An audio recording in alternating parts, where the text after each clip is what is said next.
Okay, in this section, we will learn about exploratory data analysis based on basic statistics. I hope that you already joined the statistics class, 통계. So if you already joined, I think some of them are a common contents. So today we are going to discuss two things. The first is the basic statistical description of data. And in the second hour, we will learn about data visualization. So what is the basic statistical description of data? We need to understand the data based on the central tendency. So we will learn what is central tendency, and then the variation and spread. So there will be some data characteristics, for example, the median, maximum, minimum, quantiles, or maybe outliers, variance, and etc. And we will learn about 5-number summary. So we will also check later about the dispersion analysis using Boxplot or the Quantile analysis. So in the concept of central tendency, there are at least 3 things that you will learn. The first is median, and then mean, and then mode. Mean, I guess you heard before about mean. There can be many kinds of mean. We can use trim mean. We can use geometric mean. We can use harmonic mean, or we use weighted mean. So let's see. When we try to measure the central tendency, the most common measure is mean. And we learn that the mean, it is the algebraic measure. We will do the summation of all the data, and we will divide with the number of the data. We can say it is mu, and n is the population size. The other is small n. Okay, this is big N, this is small n, and the small n, we call it sample size. The idea is similar, okay, but usually we will consider this small n as the portion of the population. For example, okay, let's go to orange.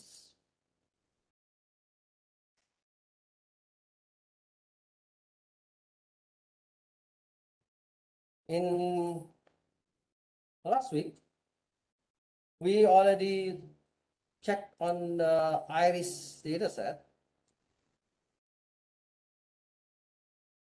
So we already have this iris dataset, iris.set.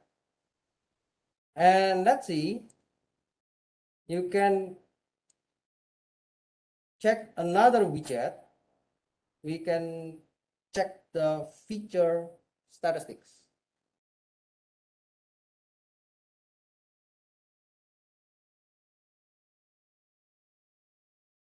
So in the feature statistics, we can get a lot of data like mean, which is the average. We can see the median. We can see the dispersion. I think I will not discuss more about this dispersion, but I will just try to explain the most common approach, like mean, median, minimum, maximum. Okay. And we know that if we look at the petal width, okay, the petal width mean is 1.199, and we already learned that this data contain 150 instances. So we have 150 instances, and it contains three kind of flower: setosa, versicolor, and virginica. Now, what if I have a question? What is the average of petal length of iris versicolor? So I would like to check only the iris versicolor, not all the population. So we can select the sample. Okay. We call it, this is the sample from the whole population. So I will teach you a very basic one. We can go to the distribution. For this example in the orange, you can make a new widget. We can select distribution.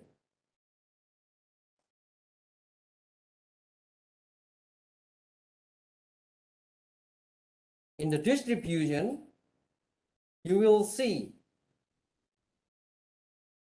the variable iris means, yeah, this is the iris setosa, iris versicolor, iris virginica.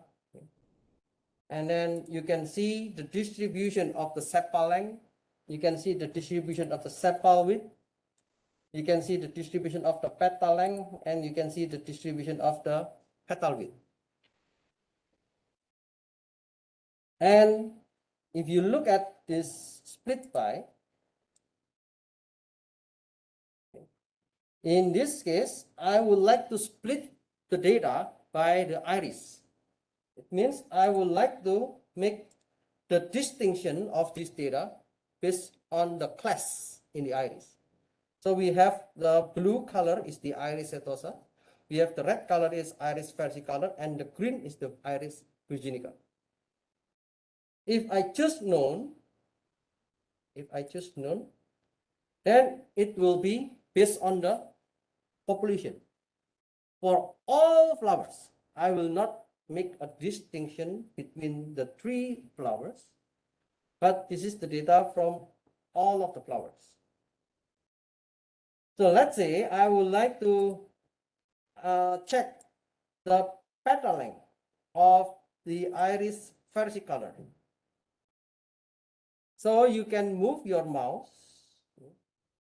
If you move your mouse to this first part, you will see this is the iris setosa.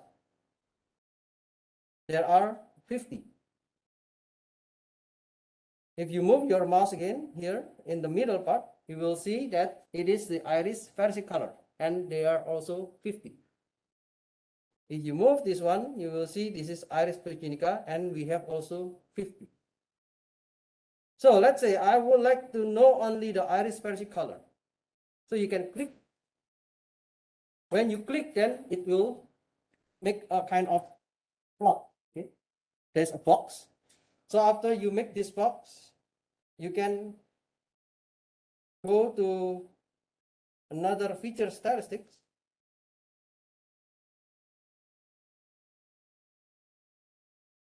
So you can see this is the selected data. So I just select the iris versicolor, and I would like to know the feature statistics. So this is the mean of the petal width. What is the question? Oh, petal length. What is the average of petal length of iris versicolor? So we can see that the mean of the iris versicolor is 4.260. Okay. So we can select based on the class if we want to see only on the sample, not the whole population.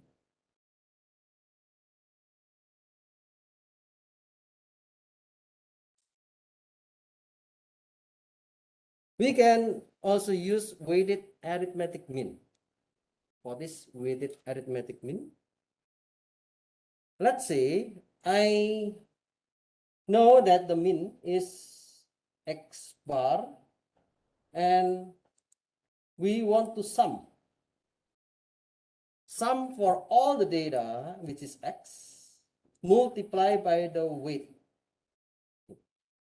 W means weight.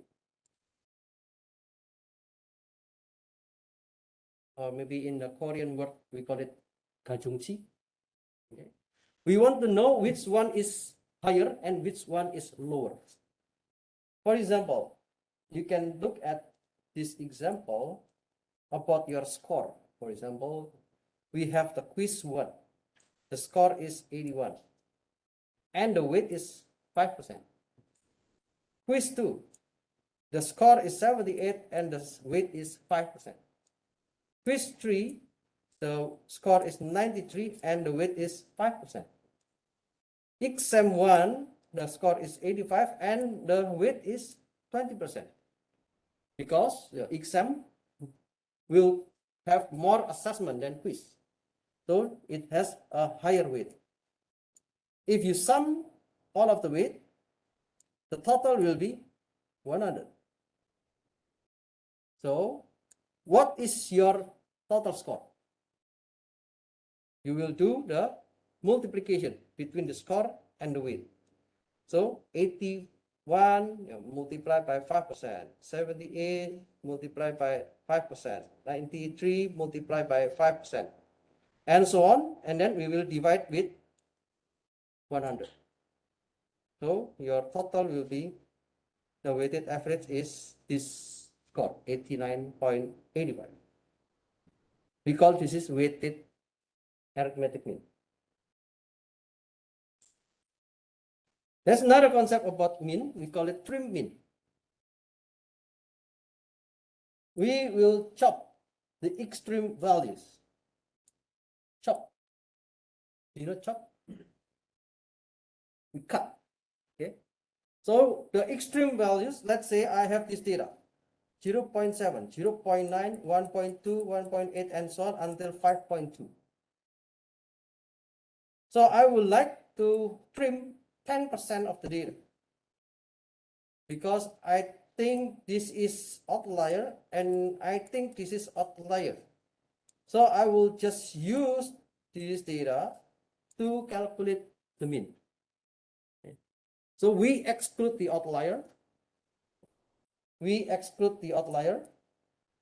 And we want to include only in the range of some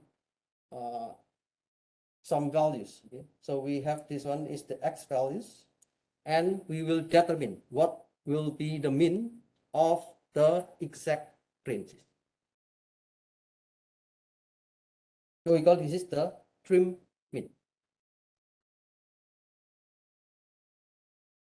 Median. I guess you learned already about median. It is the middle value. If it is odd number, then you will check the mid value. But if it is an even number, you will take the average of the middle two values. This is the formula. I guess it will be, you don't need to worry about how to read the formula. The basic idea is like this one.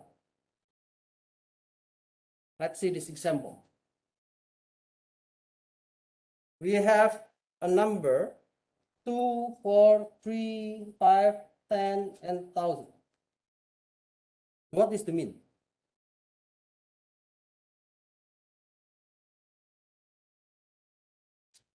The mean will be 2 plus 4 plus 3 plus 5 plus 1,000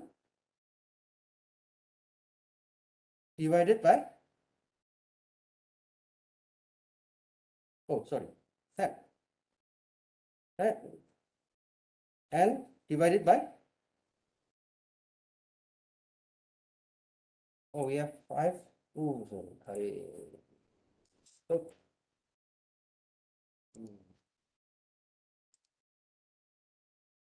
So we have 2 plus 4 plus 3 plus 5 plus 10 plus 1000 divided by, we have 6 numbers. So we will divide with 6. Okay. What is the median?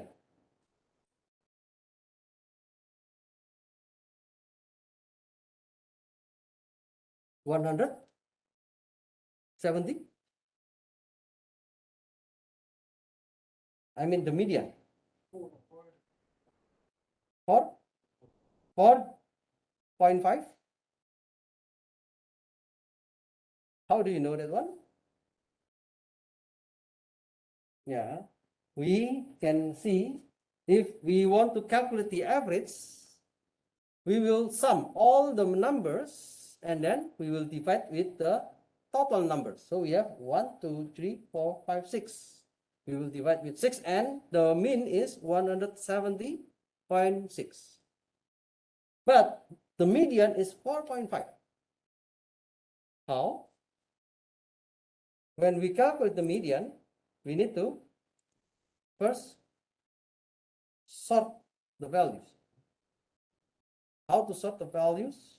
We have 2 and then 3 and then 4 and then 5 and then 10 and then 1000.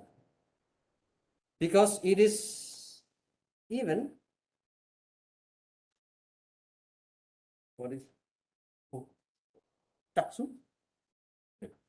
Because it is even number, taksu, so we need to find in between of the two values.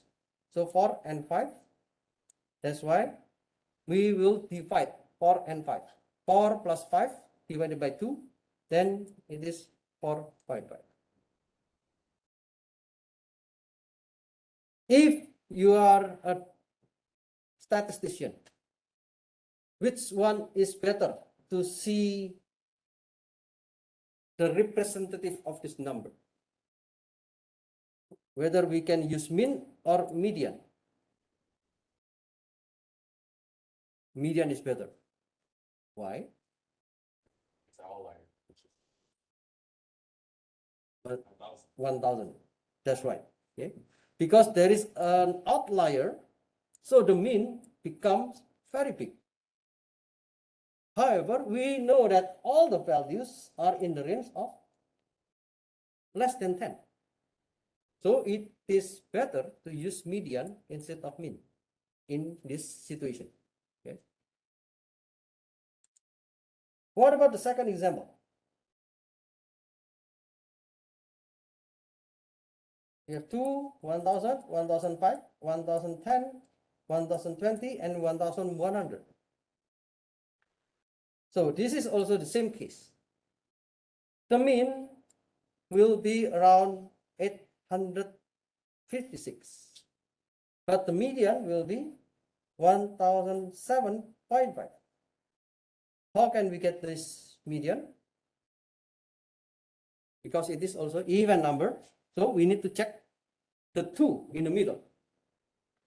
So 1005 plus 1010 divided by 2. And you can see again the mean is a little bit lower than the median. Meanwhile, our number is in the range of 1000. So the median will represent better than mean. So later on, when you are doing the data analysis, you need to check this one. If the mean and the median has a very big gap, you need to determine which value that you will use.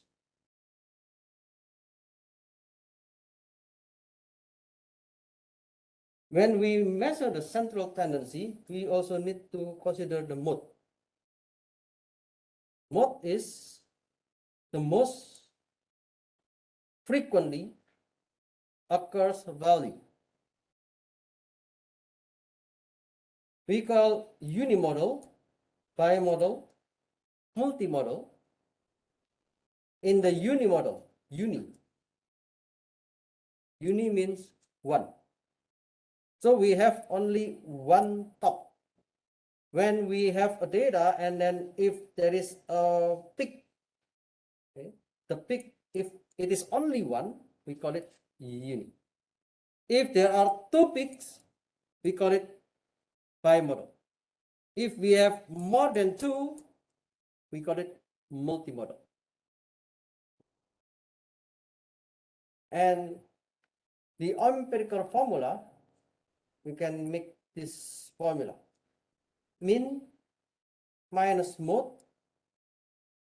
will be equal to 3 multiplied by mean minus median. This is just an empirical formula.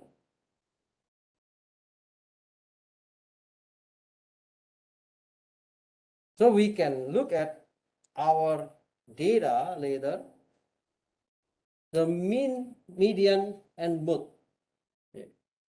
Based on this kind of diagram, we can see whether it is a symmetric. We call symmetric if the mode and the median and the mean is located in the almost same numbers. But if there is a shift like this one, the mode is here, the median is here, and the mean is here. So it is asymmetric. And in the asymmetric distribution, we can have two different cases. The first is positively skewed. Positive skew means the mode is on the left. Negative skew, the mode is on the right. Okay. So these two cases are asymmetrical distribution.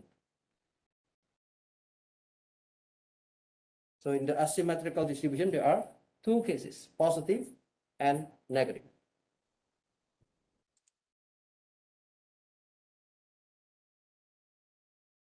Oh, I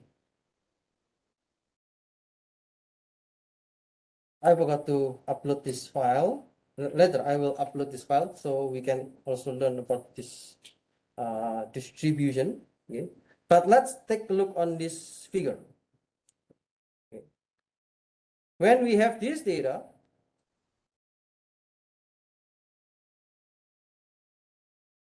you can see that this is skew.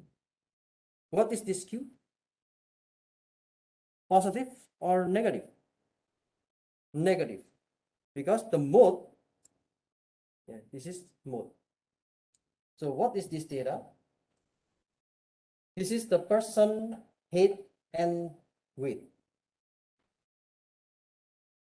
We have the column age, we have the column gender, we have the column height, and we have the column weight. So I would like to check the height of the person, and yeah, this is the data. When the height is in between 90 and 100, we have 1. When the height is 100 until 150, we have 1. But when the height is in between 160 and 170, we have 11 people. So we call this is the mode, or the most frequent values. The most frequent value is in between 160 and 170. What about the weight? Okay, the weight is symmetric because we can see the, somehow you will say that, this is a little bit skewed, but based on the mu, okay, if you look at the mu, the average, it is in the middle, somewhere here. So we can say this is still symmetric. Okay. Even though when you plot this one, it is a little bit shifting, but the average is still in the middle. Okay, so this is a good example to see the distribution.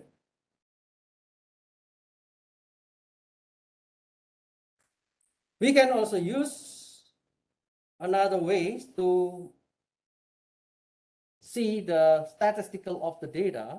We call it the dispersion.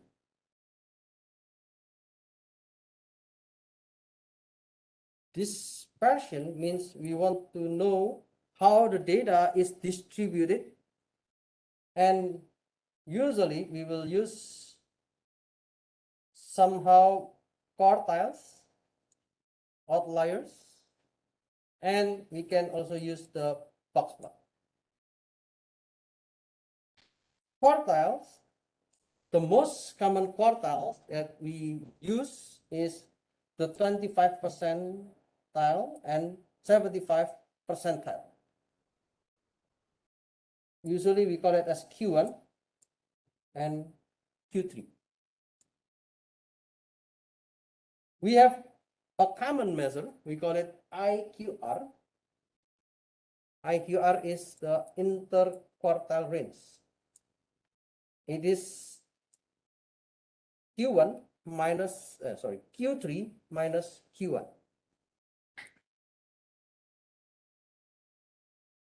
Five-number summary is the most common way to see the numerical data. We will have five-number summary, which is minimum, Q1, median, Q3, and maximum.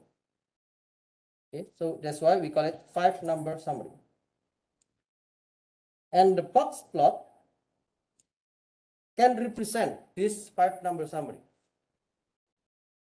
Ends of the box are quartiles.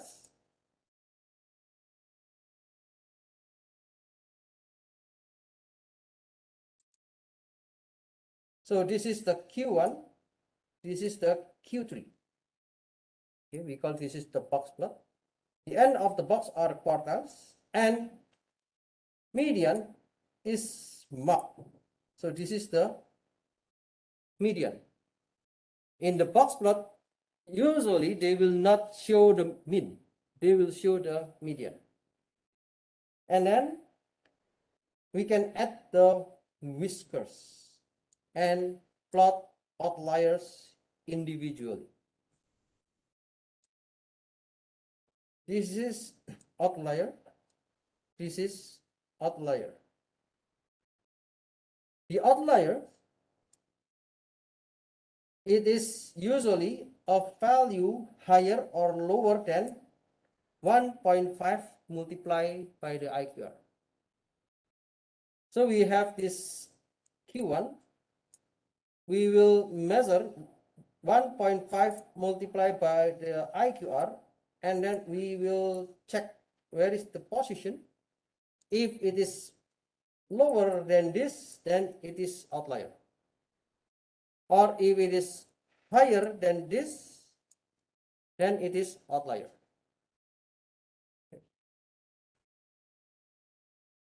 We also can measure with the 3 multiply IQR.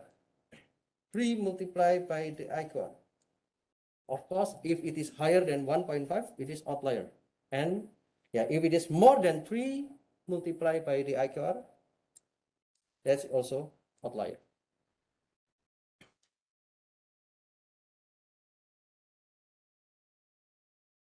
We can measure the variance and the standard deviation. It is only the terminology. Okay?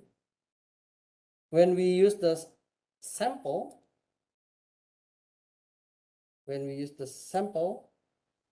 yeah, we usually use S variance to represent the ranges of the data. If we are dealing with the population, we use top as the representation. So the variance, it is the difference between the data and the average of the data. And usually we will divide with the total number of that sample minus 1. For the standard deviation, or we call it tau, it is the square root of the variance. So we can have the S square, and then we will make it as the square root of the variance. So this is the formula to get the standard deviation, and at the end we will make the square root.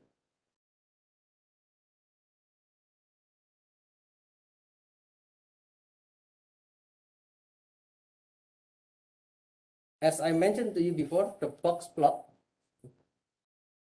it is the most common ways to see the numerical data. Whenever you have numerical data, first you can perform the box plot analysis to see the 5-number summary. We will check the minimum, Q1, median, Q3, and maximum. Data is represented with a box. So the data will be in the box. The end of the box is the first and the third quartiles, Q1, Q3, and the head here is the IQR. Sometimes the box plot can be represented in this kind of vertical, not horizontal. But we can see the same. This will be the IQR. The median is marked by a line within the box. So this will be the median. This is the median, this is the median, this is the median, and this is the median. Whiskers is 2 lines outside the box extended to minimum and maximum. So it will be extended to the minimum and the maximum. And the outliers are points beyond a specified outlier threshold plotted individually. So if there are some outliers here, it means this is the data beyond the 1.5 multiplied by the IQR.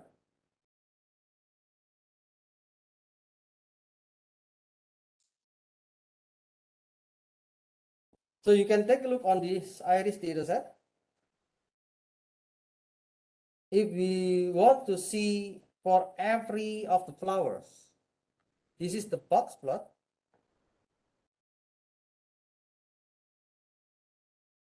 So it represents the data here is this is the Q1, this is the Q3, and the mid value is the median. Q1, Q3, and then the mark is median. Okay. But in orange, they also show the mean. They also show the mean. The mean is this one. This is the mean. And this is the minimum value, and this is the maximum value of this iris setosa. In this case, we are using the sapling. So you can look at your orange. You can make a box plot.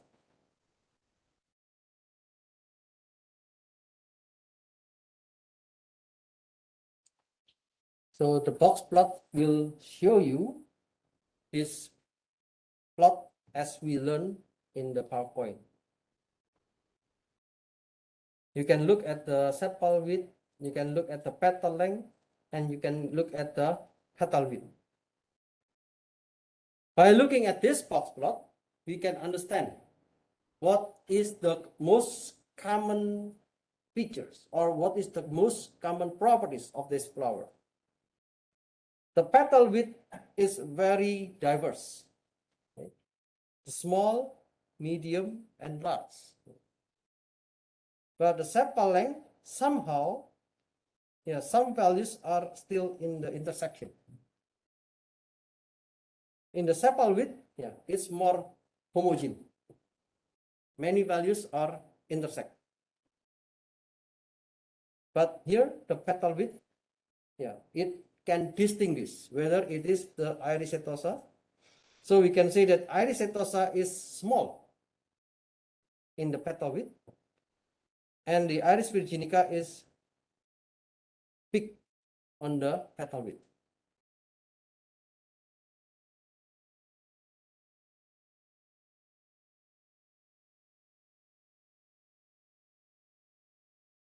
So this is the property of the normal distribution. Actually, when we are dealing with the normal distribution, we will have the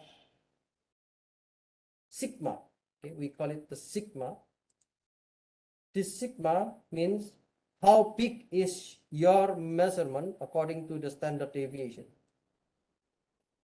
So this is 1 sigma. So it means our data will be located in the 68% of the standard deviation. If we have 2 sigma, it means the data is located in this 95%. If we have 3 sigma in both, so we will include 99.7% of all the data. That's why when you are in the industrial engineering, you will know about 6 sigma. Okay? What is 6 sigma? We want to make sure that everything is under control. Okay? So we have only very small deviation.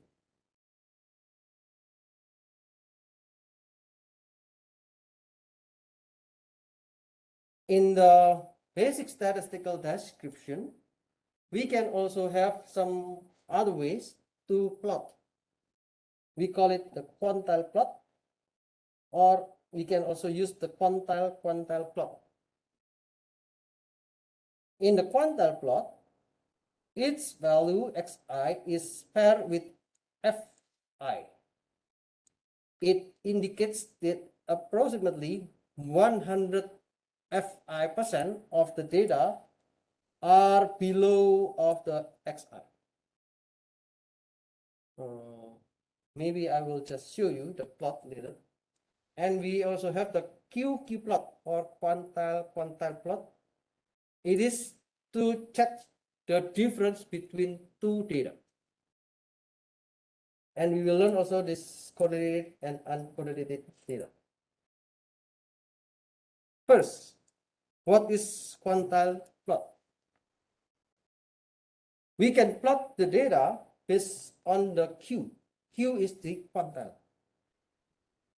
For example, it is the unit price. I have a product that we sell on one branch, on one store, and the range of the price of that product is from 40 until this. Okay. So this is the minimum, and this is the maximum. And this will be the Q1, and this will be the Q3. And we can plot with the F value. It means the Q1 is in the 0.35 and the Q3 is in the 0.75, because this is the quantile. And in the 0.5, it is the median. So we can look at this, that the median is maybe about 79 or 80.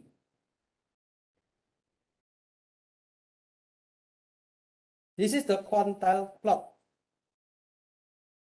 If we want to check the quantile-quantile plot or QQ plot, we can see, for example, 2 branches or 2 stores. I have several factories or I have several stores and I want to compare the price between those two stores, whether they have the same price on the products or not. And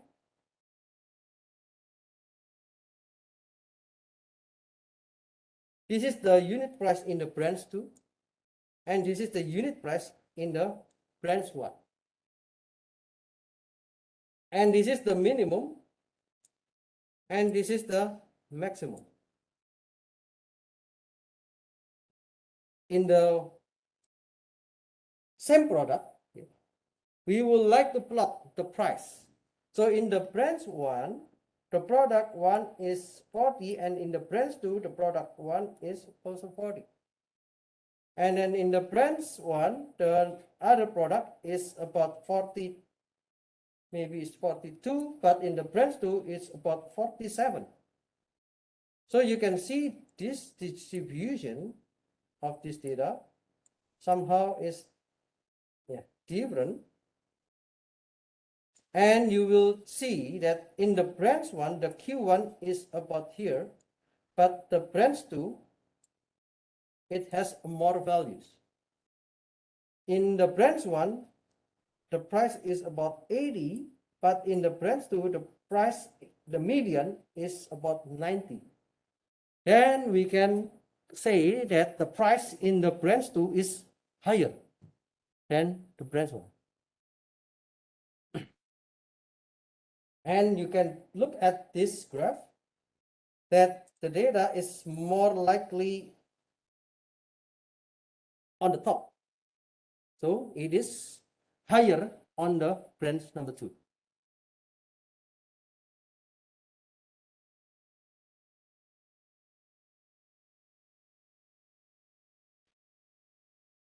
So that's how the statistical way to analyze the data. And we also have another way to measure the data, especially about the correlation of the data. Do you still remember nominal data? Nominal. It is one of the categorical data. Categorical data means, it has the categories: small, medium, large. It is ordinal. The nominal, we don't have sequence. Sunso opsi. There is no order. Okay. We can use the chi-square test. The chi-square test, we represent it with this symbol because this is chi-square. It is the observed minus the expected, and then we will do the square and divide with the expected, and then we will do the summation. The larger the chi-square value, the more likely the variables are related. Okay. The keyword is here, larger. The cells that contribute the most to the chi-square value are those whose actual count is very different from the expected count. So the keyword is this one, very different. So if the number is very big gap between the observed and the expected, then we can see there are some correlations. However, we need to see this claim. Correlation does not imply causality. What does it mean?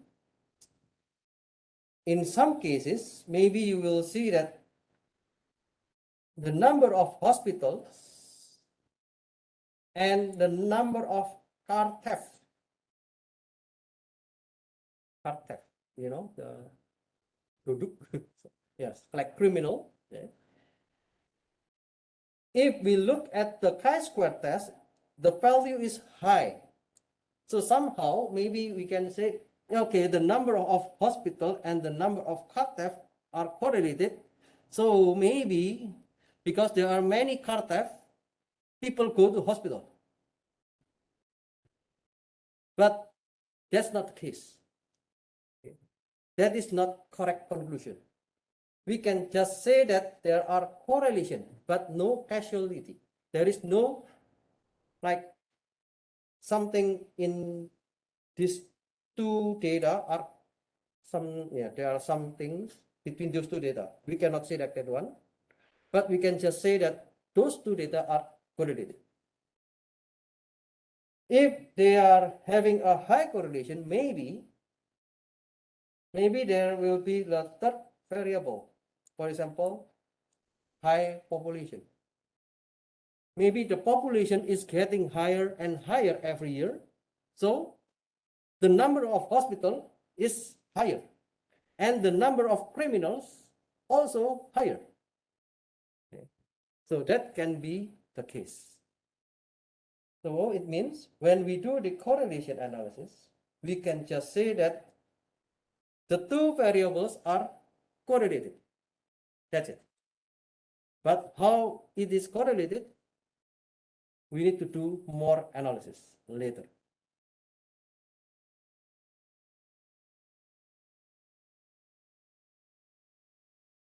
So I give you one example about the chi-square calculation. Do you know coin? We have coin, okay? We can toss the coin. And we know that the coin will have two sides, head and tail. Let's say I flip the coin 100 times. And among the 100 times, I have 48 heads and I have 52 tails. So I would like to calculate the chi-square. Is there any correlation between the head and the tails? So we can see this table.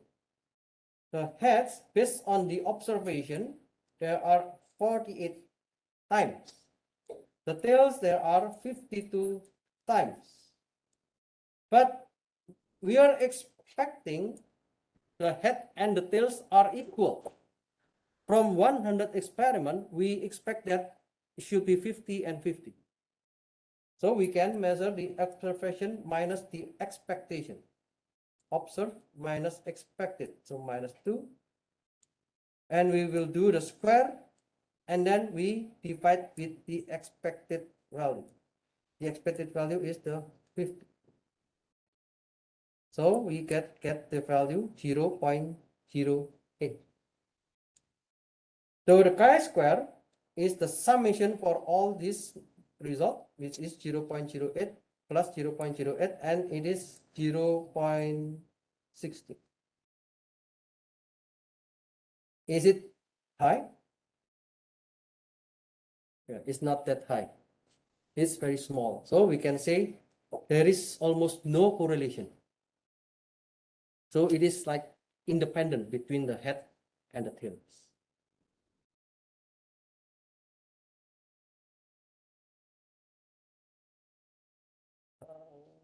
Okay. I think I will stop.